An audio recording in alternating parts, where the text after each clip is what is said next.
President Obama has announced that he'll be imposing new sanctions on Russia over their alleged hacking into the emails of John Podesta and the DNC. Now, I think it's pretty important to note that this announcement comes after President Obama has refused to declassify the intelligence reports that apparently prove Russia did in fact hack into the emails of John Podesta and the DNC. So we're literally being asked to accept something without seeing the evidence for it. No. So The Hill explains, the Obama administration on Thursday announced an array of retaliatory measures against Russia in response to a hacking campaign geared at interfering in the U.S. presidential election. The measures include a slate of economic sanctions, diplomatic censure, and public naming and shaming. The president also hinted at possible covert cyber measures, but did not provide details. The president also announced that the State Department will expel 35 Russian intelligence operatives and shutter 2 Russian compounds in Maryland and New York used by Russia for intelligence purposes. Now, as expected, Russia has vowed to retaliate. Now, I've said this probably 100 times by now, but this is incredibly dangerous, especially considering the fact that President Obama will soon be handing over the keys to the White House to a madman and is basically saying, here you go, we have a new Cold War with Russia, so you can deal with that. You're welcome. Now, people will say, Mike, but it doesn't matter because Donald Trump, he doesn't want to start any shit with Russia because he has business interests in Russia, and his Secretary of State, Rex Tillerson, wants a specific deal to go through with Russia where he would profit handsomely from it.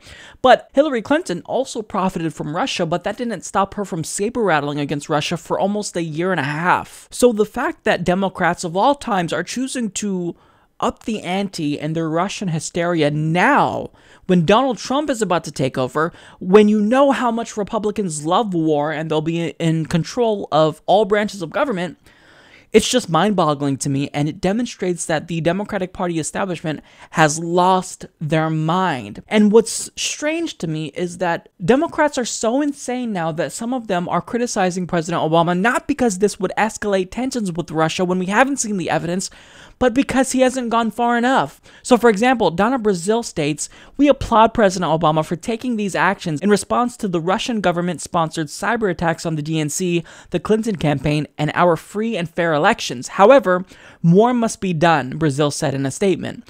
Today's action alone by the White House is insufficient.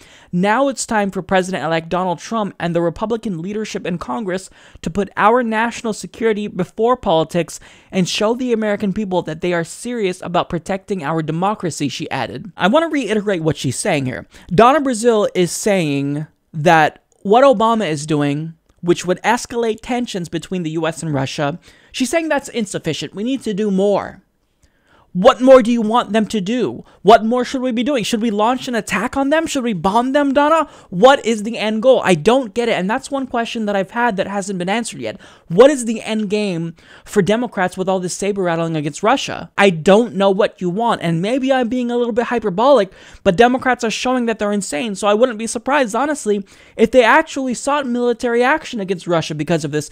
And furthermore, she's saying that Donald Trump needs to prove that he is a leader now, and he needs to take a stand against Russia. Yes, because encouraging a madman who already probably wants to start wars to take a stand against a superpower with weapons of mass destruction, nothing wrong with that, right? No problem with that. Encourage Donald Trump to egg on Russia. Smart, real smart, Donna. And I love how all of a sudden she's worried about the integrity of our democracy when she colluded with Hillary Clinton's campaign to diminish the integrity of our democracy when she fed Hillary Clinton's campaign questions when she worked at CNN. So you were a Hillary Clinton shill, and you were doing propaganda for Hillary Clinton in the media. I'm more shocked every single day the more I hear about Democrats and this frenzy over Russia and how they're just being complete and utterly reckless. I mean, Democrats are supposed to be the party of peace. Maybe it's the case that Democrats are so hell-bent on proving that Russia did it so that way they can avoid the substance of what was exposed in those emails that showed they were corrupt, that showed that they rigged the primary against Bernie Sanders. Maybe Hillary Clinton just simply wants to blame Russia because she can't accept that she lost because she ran a terrible campaign. Maybe it's the case that they want to escalate tensions with Russia because they could win political points. Maybe they want a new war. I don't know. I don't know what their end game is, but all I know is that it's dangerous and I want it to stop.